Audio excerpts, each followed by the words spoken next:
Thank you, Senator Hancock.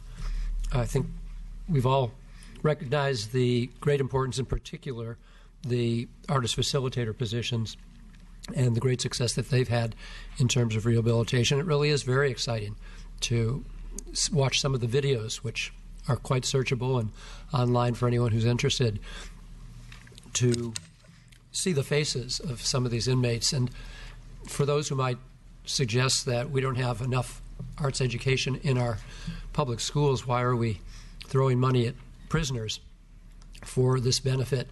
That is for all of our benefit. Not only does it improve behavior within the prison system itself, but it really helps folks who are incarcerated better understand some of their own life experiences that brought them into the prison system, and gives them greater sense of self-worth and higher sense of self-esteem, all of which is beneficial when they do leave our prison system and return to their families and communities. And keeping in mind that 90% of all our inmates are coming out, and so it's not a matter of if they're coming out, but how we hope they will be when they do come out. Senator Nielsen. Yes, and Mr. Chairman, in a while the Arts Council budget will be come before us too, and we've now initiated programs through them. The Arts and Correction used to be hugely successful, and now working with you, particularly in the budget, we've been able to do more with that, and that is helping in the reentry into society as well.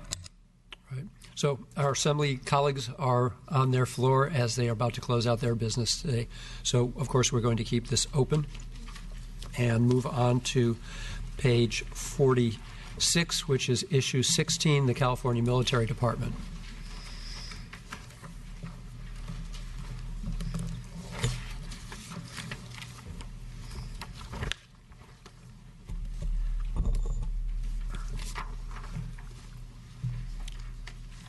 It's the Christine Brown team. Welcome back.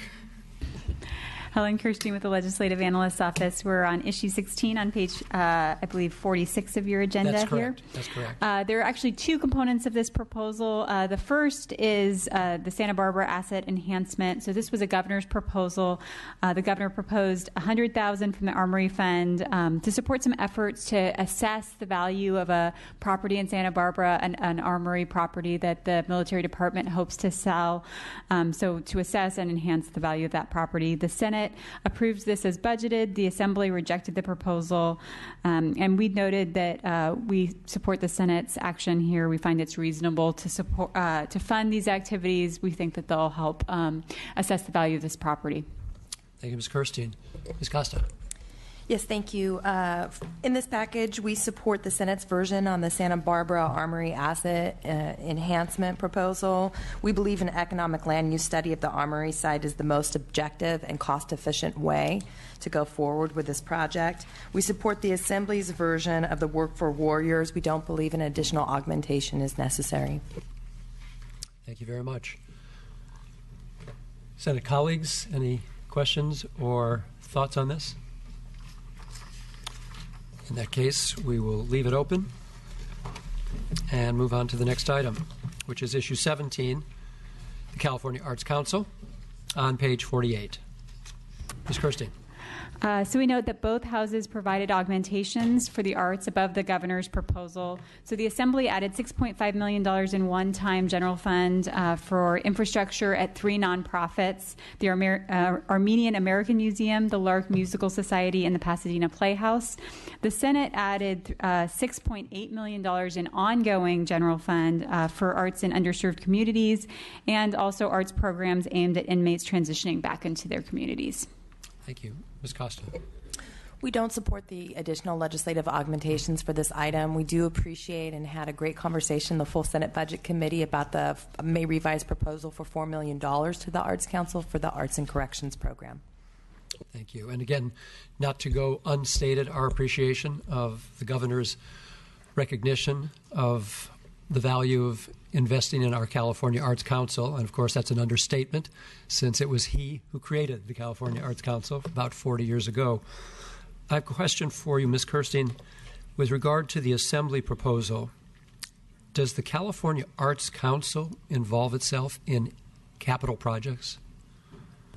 So my understanding is that they don't typically have this role, and my understanding is they don't typically serve a pass-through role. So this would be somewhat unusual for them. All right.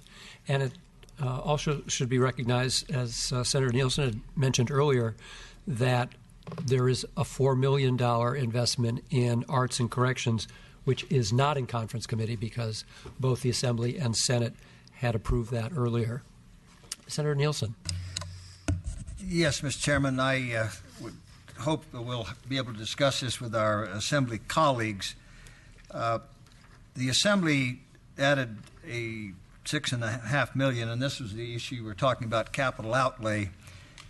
A little historical perspective that I know once many years ago, and I don't remember if it was in the 90s or when, but the Arts Council did accept some capital expenditures, and it became very controversial and became a burden.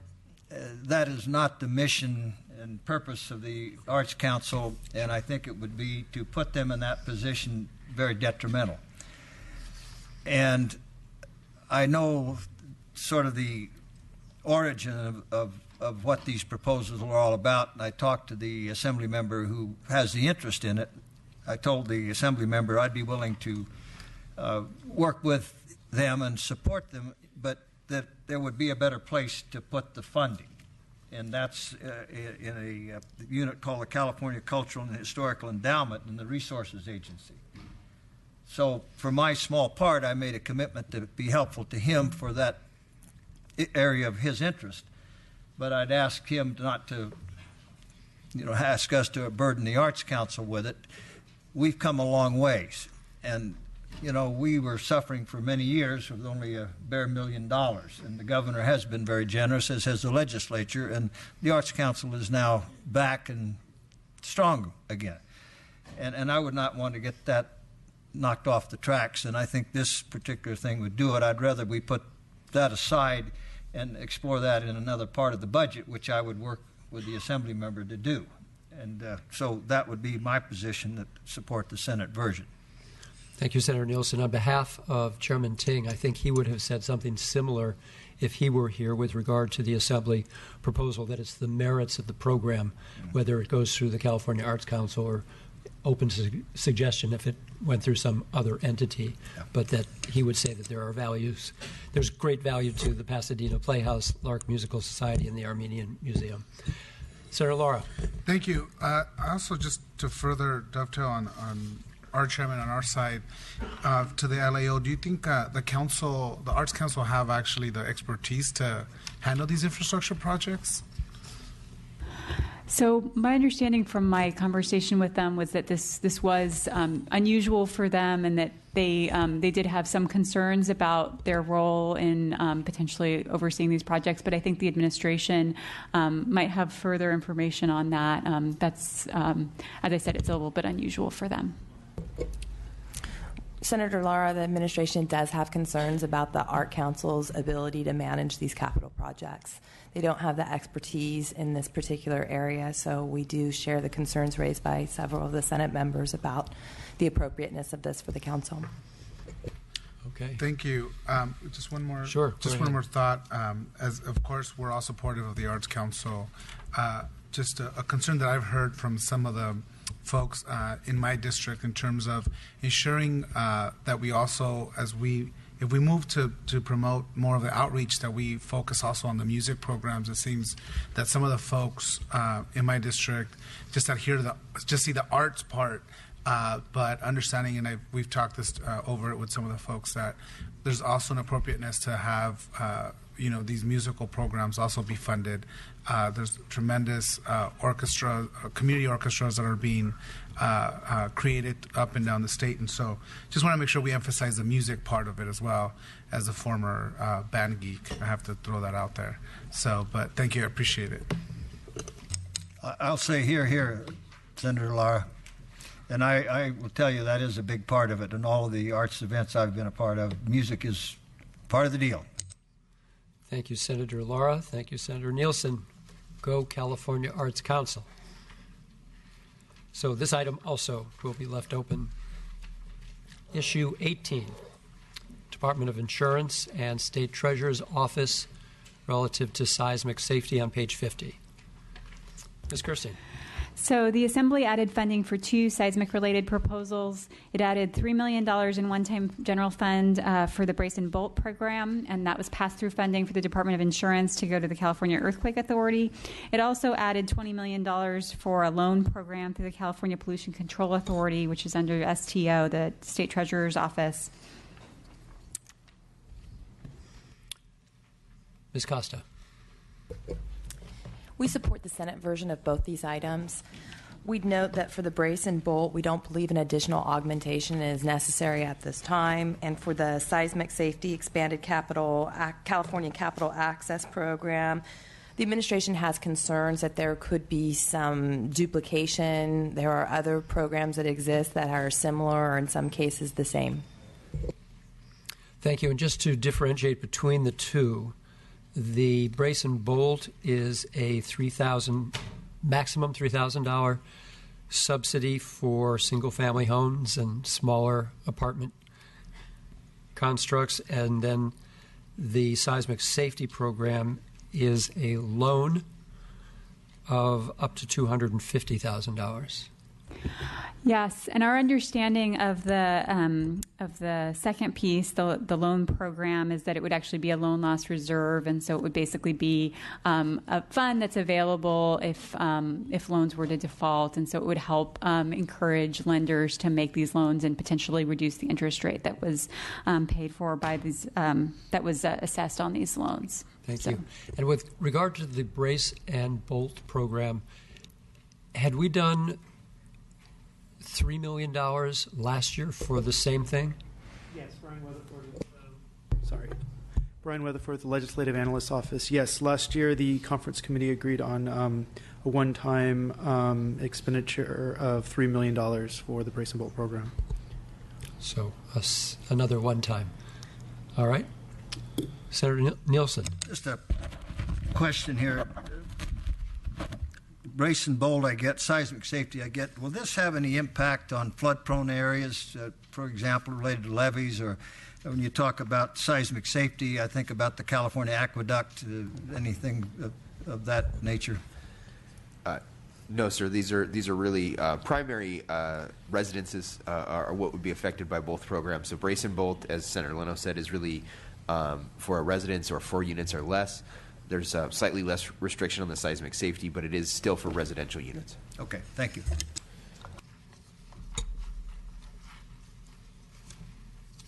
No other questions? Leaving that open. Moving to issue 19, Labor and Workforce Development Agency and the Department of Industrial Relations.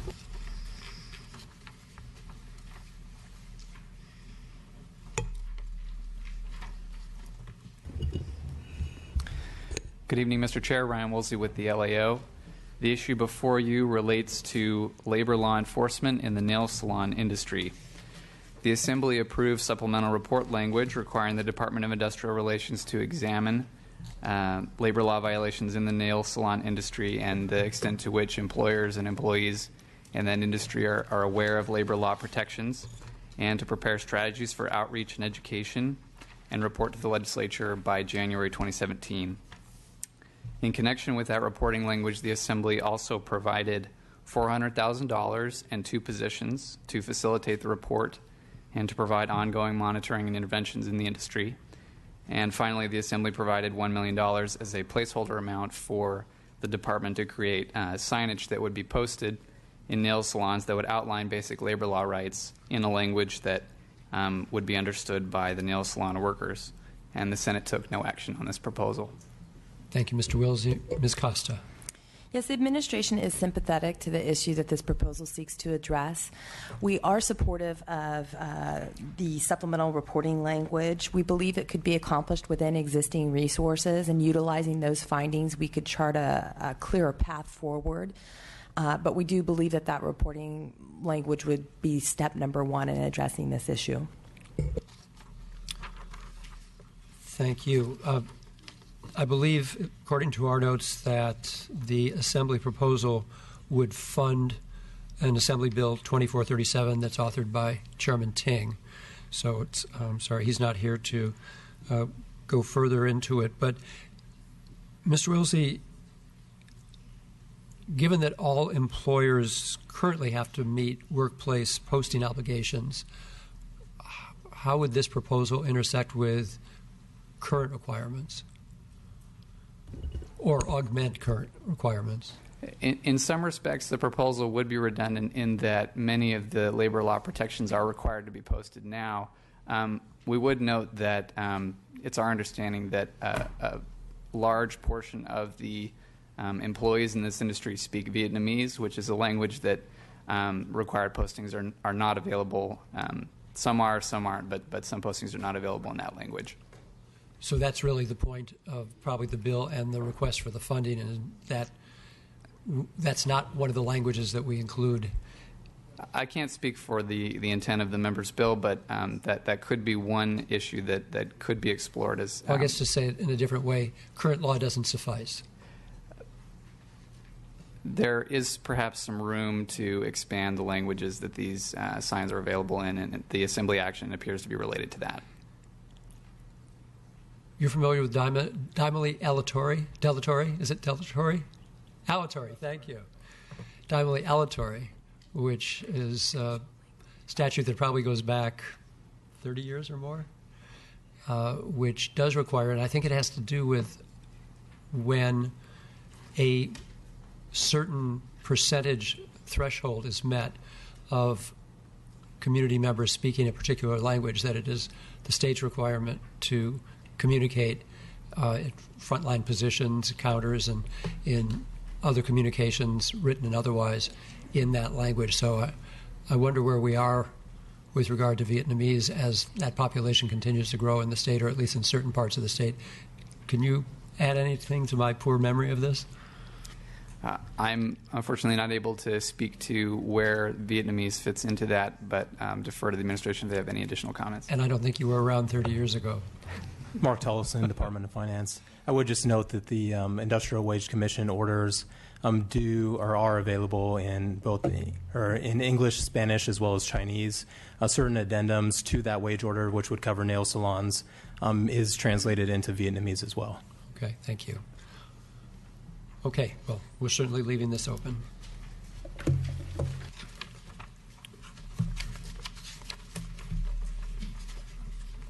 Colleagues, I believe we're down to our last issue, number 20, which is made up of legislative proposals.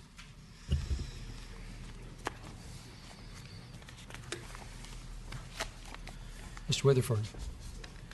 Brian Weatherford with the Legislative Analyst's Office. Issue number 20 is on page 54 of your agenda. It deals with 7 legislative proposals on various budget items.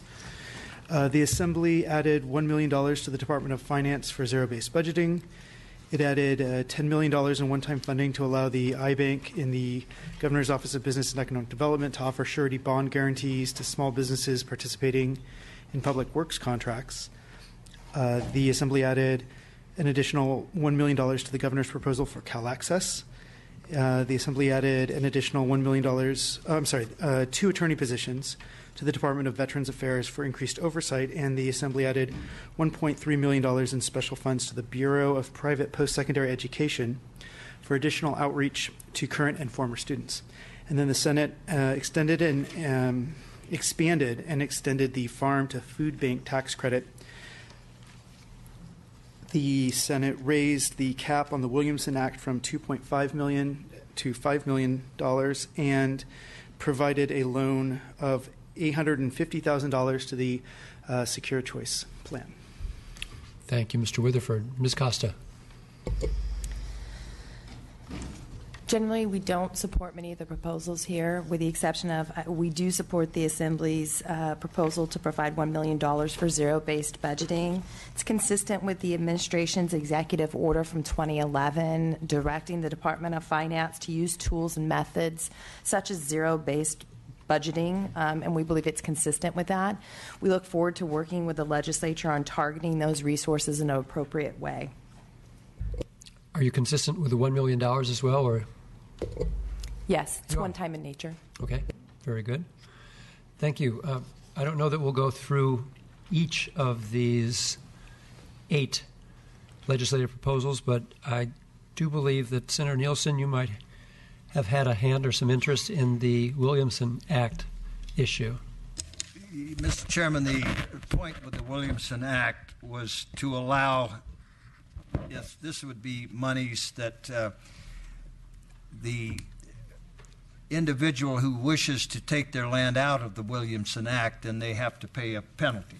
And what I've worked with Senator Walk on here is to allow a little bit of that, more of that money to go to the Department of Conservation for their conservation programs than to the general fund as it has. It would not amount to very much money, but it would be a little bit that would be helpful to conservation programs. That's what the idea is. Okay. Well, thank you and Senator Wolk. The secure choice issue, of course, is relative to a bill, an issue that our President Pro Tem has championed over the past few years and passed off our floor in its most recent iteration just today. And so this is some funding to continue to move that program forward. Mr. Chair, if I may, on that particular issue. Yes, of course, Ms. Costa. The administration is still working with the author's office. We would note that for the administrative costs contemplated in this proposal, we do believe a general fund loan is the only appropriate funding source. And so based on whether or not this is ultimately enacted as law, we do feel this is appropriate. And Mr. Rutherford, would you have some information on the expansion of the farm to food bank tax credit? I believe this is relative to a bill authored by Assemblywoman Eggman. Yes, this is related to Assembly Bill 515. The proposal would expand the tax credit from, I believe, 10% to 15%, and it also changes the base that's based on from, I think, the inventory value to the wholesale value.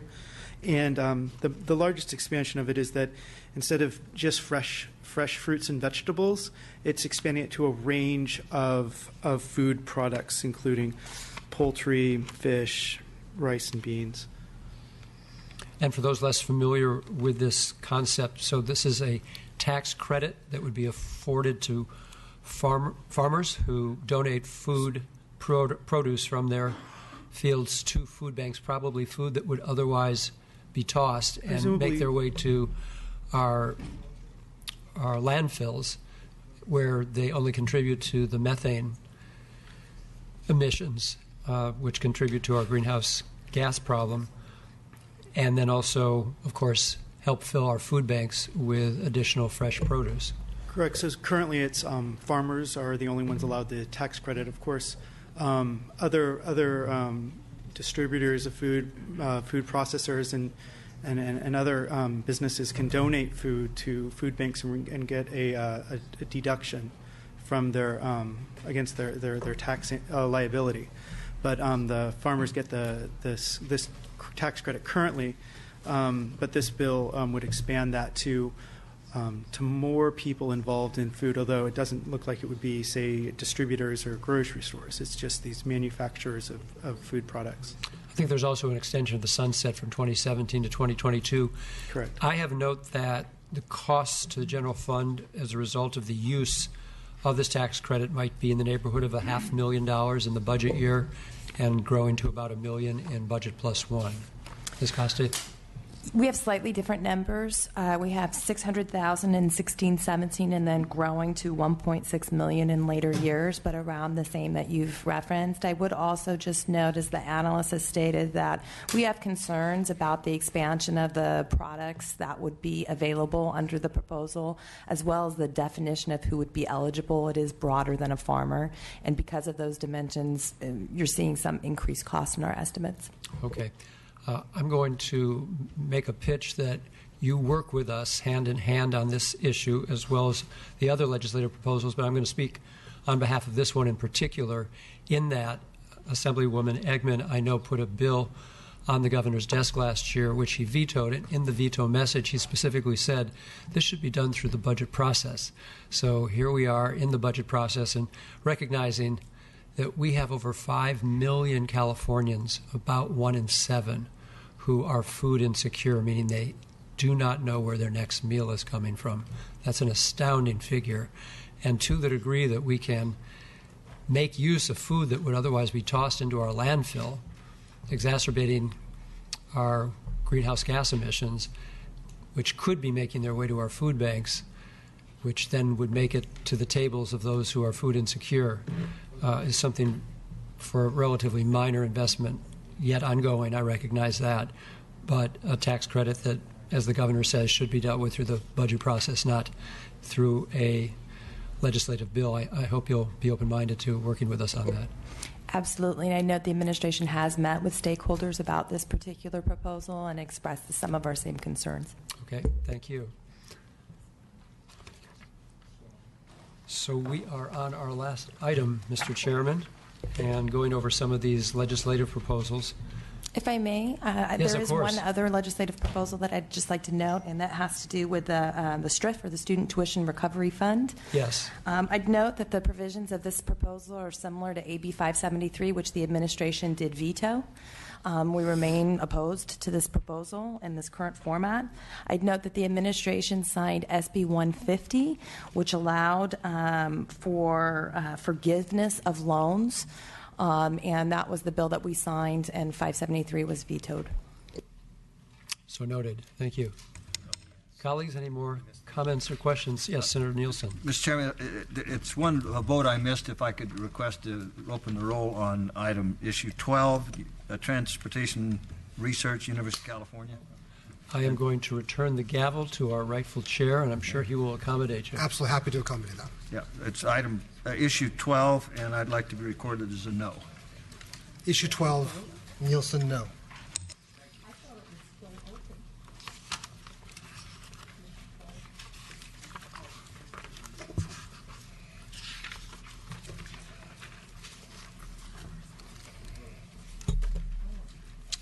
Yeah, Senator, we did not vote on that.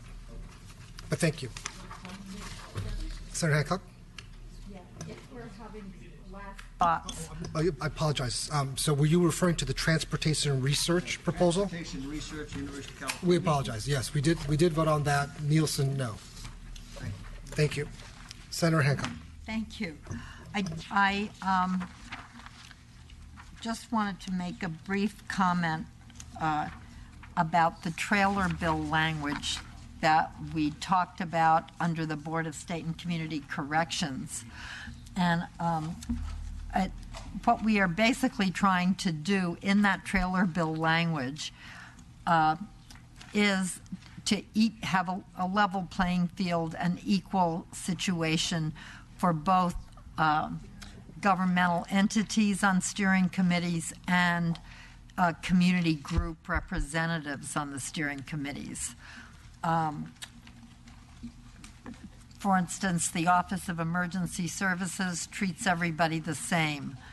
The BSCC had decided that community representatives could not be part of a steering committee if they were ever to be getting any money from the grant program, but that did not apply to governmental people on the steering committee. And we don't much care which way you do it as long as we treat the community the same as government, because we got a lot of feedback in our office about this. Just goes to show the community is second-class citizens, et cetera, et cetera. People felt left out, and that was not fair. So hopefully we can work something out so that we have qualified people and everybody plays by the same rules on the committee. Senator Nielsen. Mr. Chairman, I was on the floor and I missed one more vote. Issue 3, Office of Emergency Services, if I might be recorded as an aye. Issue 3, Office of Emergency Services, to be recorded aye. Okay. Issue 3, Office of Emergency Services, Nielsen, aye. Thank you. So that'll be a 4-0 for the Senate. Thank you. Other items, colleagues? I did have, with the committee's indulgence, just a quick question since I missed the item, issue 19 regarding the nail salon, labor law enforcement. Ms. Costa, if you could. We trashed it while you were gone. That was mine. I just wanted to get a reiteration of that trashing. Ms. Costa, if you give me the 30 Yes, Mr. Chair, we actually did not trash the proposal in your absence, regardless of what your Senate colleagues may have you believe. He's my senator, so he has to be careful. Actually, the administration did note that we're sympathetic to this particular issue. I think our approach would be slightly different. We believe that the initial step that's appropriate is the proposed supplemental budget reporting language to chart a path forward to ensure that whatever actions we take are appropriate and are effective. We do believe that the reporting language could be accomplished within existing resources. Great, thank you. And I believe, thank you for continuing to work with us on that. And my understanding is you also felt, in terms of the signage issue, that there was appropriate signage at least developed. Did you have a sense of whether or not it's actually been used and the department was actually working with the different nail salons and actually using them? Mark Tellefson, Department of Finance. I think that is something that would be fleshed out as part of the SRL in the study of this area. Very good. Thank you. Any other items? Issue 20. Senator Nielsen. Mr. Chairman, I mentioned when we began that I'd like to, whenever we go to the next round, to bring before the attention of the committee an item not in conference and relates to Medi-Cal funding for eyeglasses, individual over 21 to get a second pair of eyeglasses. I'd just bring it up for the consideration. That's all. Thank you, Senator. Absolutely. Okay. Well, with that, then we will adjourn Budget Conference Committee until Sunday upon call of the chair.